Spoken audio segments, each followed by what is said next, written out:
Sud Radio, l'œil de l'expert.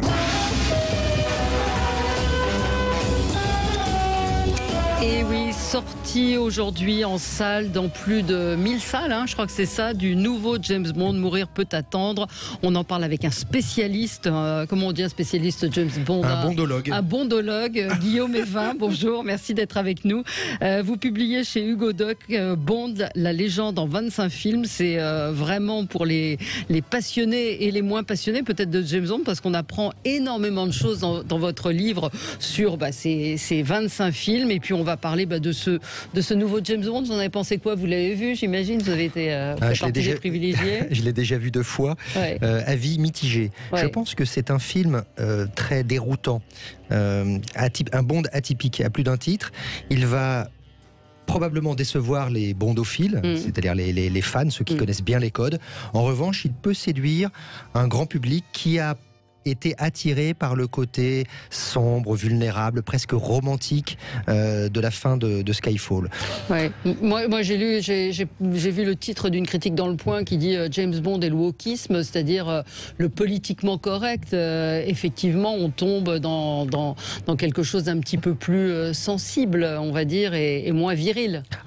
Non, c'est sûr que le film des courants sociétaux, disons qu'on a voulu pousser le curseur peut-être trop loin sur les traumas, les blessures de l'âme, montrer que Bond est humain, trop humain, et qu'il est capable d'aimer, il devient amoureux. Bon, c'est vrai qu'on a peut-être perdu de vue le personnage des années 60-70, et maintenant on est dans autre chose, mais voilà, est-ce que c'est un Bond qui correspond à son époque? On va le voir. Je pense que, en tout cas, le grand public va se ruer. Parce que qui est le garant de la mémoire de James Bond? Qui est le garant souvent les auteurs de BD ou autres ne veulent pas qu'on change le personnage, même après leur mort. Qui est le garant de ça pour les films? Les 2 gardiens du temple, le coffre-fort est tenu par Barbara Broccoli. La fille d'Albert Broccoli. Voilà, et Michael J. Wilson, son demi-frère. Donc ce sont les 2 enfants de Cubby Broccoli, l'un des producteurs historiques. Et ce sont eux qui président à la destinée de Bond depuis 25 ans. Ils ont pris le relais de leur père. Et c'est grâce à eux, finalement, que Bond a pu aussi traverser toutes ces décennies. Ouais. Après, la question qui se pose, c'est y aura-t-il une 3e génération de Broccoli? Maintenant que le studio est adossé au géant Amazon... C'est Amazon qui a racheté James Bond? Oui, pour 8 milliards de dollars. Mais non. Si. On rentre dans une période de turbulence, à savoir, est-ce qu'on va aller vers une Disneyisation du produit? C'est quelqu'un, dans le dernier mois aussi, je l'ai vu, c'est une sorte de grand dessin animé quand même, abracadabrantesque, dans lequel il n'y a pas vraiment de scénario. Enfin, ça m'a fait penser à un dessin animé.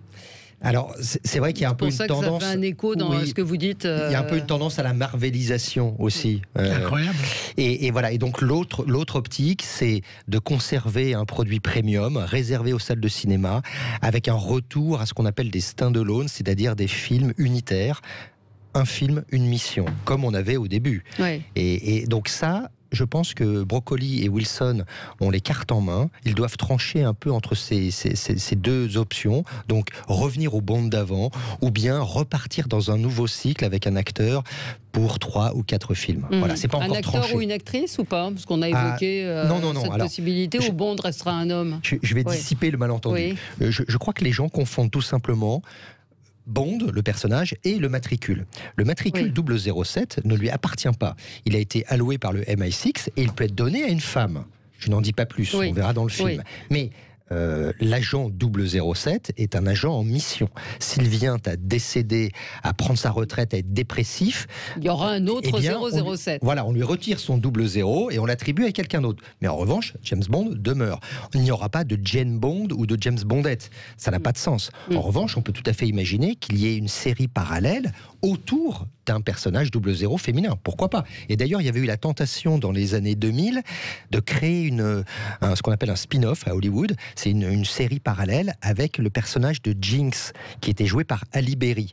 Et puis, ça n'avait pas vu le jour pour X raisons. Mais il y avait quand même eu cette petite musique qui disait « Ah, c'est un personnage féminin fort, il mériterait un autre développement. » Pourquoi il n'y a jamais eu une série, peut-être Amazon le fera, de James Bond? C'est les ayants droit qui voulaient pas. La volonté du cinéma, c'est ce que vous disiez. Il n'y a personne qui a essayé de faire une série de James Bond. Non, surtout pas. Non, on reste sur l'idée d'un film à grand spectacle au cinéma. Il y a quand même plus de 260 millions de dollars sur la table dans ce film. Non, pour l'instant, on ne s'achemine pas du Game tout. of Thrones, non, mais on ne s'achemine pas vers une série.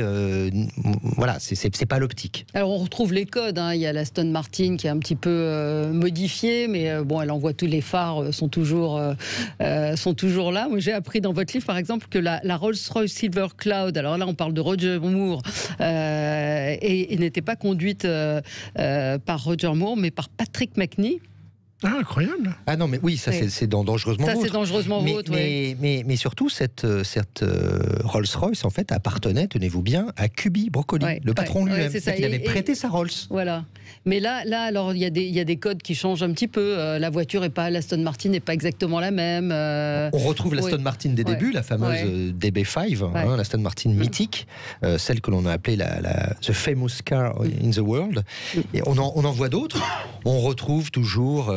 on va dire les fondamentaux, la montre, la voiture. Alors laissez terminer. On retrouve les fondamentaux, le smoking. Il y a un auditeur qui nous dit James Bond, c'est le smoking. Alors, qu'il se rassure, dans ce film Mourir peut attendre, Bond arbore à un moment ou à un autre un smoking.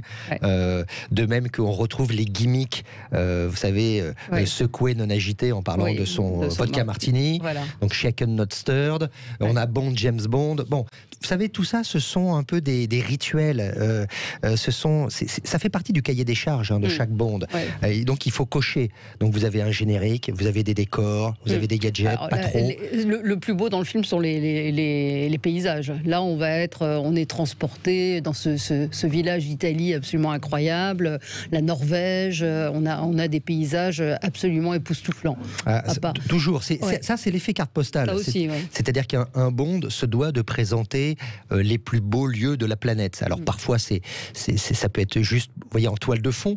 Là, on y est davantage. C'est vrai que la séquence à Matera est spectaculaire en Italie.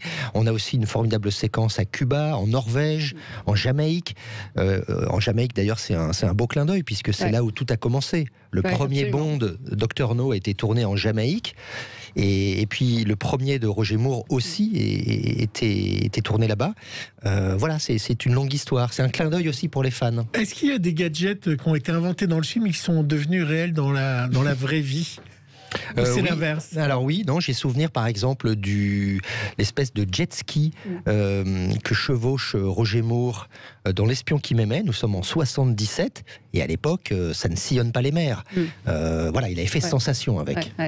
Alors il y a dans les petites anecdotes du tournage, je ne sais pas si je me souviens plus si vous l'évoquez, mais en tout cas c'est ce qui nous a été dit nous avant la projection, c'est qu'il y a une séquence où on voit un téléphone, parce qu'il y a des accords avec les marques, où on voit un téléphone en gros plan. Et ils ont été obligés de retourner cette scène parce que le téléphone était obsolète puisque le film a été tourné il y a 2 ans. Et donc la marque, je crois que c'est Nokia d'ailleurs, parce qu'on le voit très bien à un moment, a demandé à ce qu'on retourne cette scène parce que les marques payent extrêmement cher. Oui, alors le ticket d'entrée est toujours gardé secret, mais effectivement ça représente un gros investissement et hors de question que les marques qui ont payé pour figurer dans le film finalement ne soient pas servis à la mesure de leur contribution. Donc on appelle ça des retakes, c'est-à-dire qu'on va filmer quelques prises supplémentaires pour actualiser. Donc c'est comme ça qu'on va voir, c'est effectivement un gros plan sur Nokia et on a Bond qui empoigne son téléphone et voilà, on comprend que c'est le dernier appareil de la marque. Voilà, mais ils ont retourné cette scène puisque le film, on l'a effectivement beaucoup attendu. Vous racontez donc que le scénariste, c'est Danny Boyle qui aurait dû le diriger, en fait l'écrire, et puis en fait il voulait faire mourir James Bond et ils n'étaient pas tout à fait d'accord, c'est ça? Il y a eu des divergences artistiques, vous dites. Oui, c'est le terme pudique pour finalement exprimer les dissensions assez fortes qu'il y a eu entre d'un côté les producteurs et Daniel Craig, parce que Daniel Craig est coproducteur, et puis Danny Boyle et son scénariste. En fait, Danny Boyle, donc un Anglais, a une belle histoire avec James Bond, puisque c'est lui qui avait signé, rappelez-vous, la séquence ultra spectaculaire lors des JO de Londres, où on voit voit La reine d'Angleterre. on voit Daniel Craig alias James Bond qui va chercher la reine quand même. Il saute en La vraie. parachute. Et après il saute en parachute. Alors évidemment ce sont des cascadeurs. Oui, bien sûr. Moi je crois que c'est la vraie reine qui a sauté. Bon, alors c'est la vraie reine. Et me m'enlevez pas mes rêves. D'accord. Alors c'est la vraie reine. Et donc Danny Boyle, avait frappé très très fort en mondovision. Et d'une certaine mesure, c'était pas mal d'être allé le chercher parce qu'il avait à la fois ce côté auteur et en même temps, il était capable de monter un blockbuster avec Slumdog Millionnaire, etc. Il savait faire ces grosses machines. Et puis bon, voilà, il y a eu ces dissensions parce que lui, il venait avec des idées très arrêtées. Il avait son scénariste attitré et ça n'a pas collé. Comme Daniel Craig a pris beaucoup de pouvoir dans la franchise depuis un certain nombre d'années, c'est lui qui a fait venir Sam Mendes. C'est un peu lui qui a la main. Bon, donc voilà, lorsque Craig a dit non, pas possible, on est passé à autre chose et on est allé chercher Cary Fukunaga, qui est le premier Américain de la série. Oui.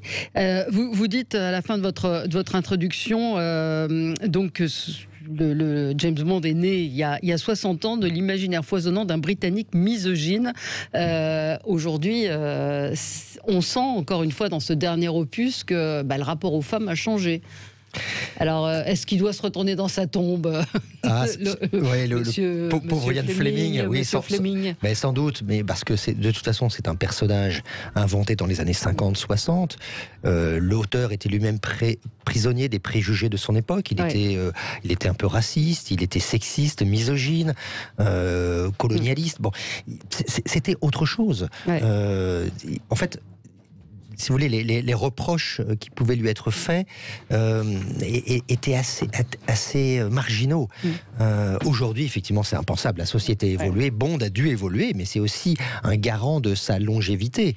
Maintenant, on ne peut plus représenter les femmes telles qu'elles étaient dans les années 60. Comme vous êtes le spécialiste, il a couché avec combien de femmes dans tous ses films? Est-ce que vous connaissez le nombre de femmes? Alors, je suis sûr. Non, vous savez pas? Non, je n'ai pas fait. Il n'a pas compté. Non, je n'ai pas fait le décompte. Un nombre à 2 chiffres. Un nombre à 2 chiffres.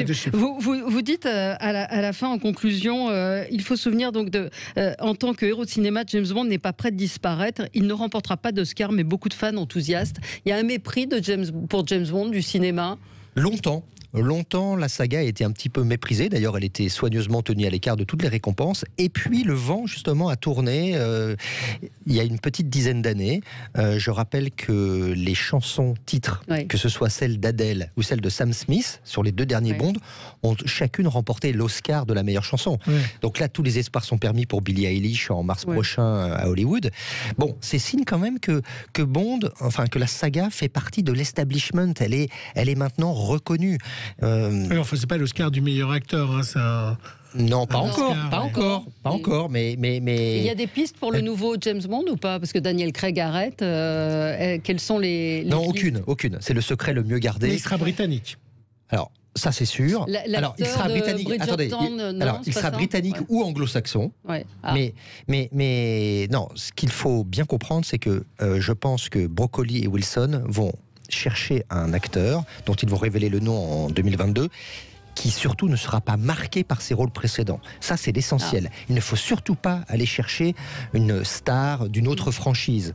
Il faut au contraire aller dénicher un comédien qui pourra se glisser dans la peau de Bond, vous voyez, qui pourra l'incarner sans être rattrapé par ses rôles précédents. Mais c'était d'ailleurs le cas de Daniel Craig, Timothy Dalton, Pierce Brosnan, qui étaient somme toute relativement méconnus. Et pour finir, on lui pose la question du jour à notre invité Valérie. Notre question du jour sur le compte Twitter, c'est: quel est votre James Bond préféré? Est-ce que c'est Sean Connery, Roger Moore, Pierce Brosnan ou Daniel Craig? Sean Connery. Comme moi aussi. Et comme nos auditeurs, 56%. Voilà. Guillaume Evin, donc c'est à lire Bond, la légende en 25 films, bourré d'anecdotes. C'est paru chez Hugo Doc. Si vous êtes fan de James Bond, c'est le livre qu'il vous faut. Et puis aller au cinéma, les salles en ont bien besoin, même si moi aussi je suis assez réservée sur le dernier. Merci à vous. On se retrouve dans un instant.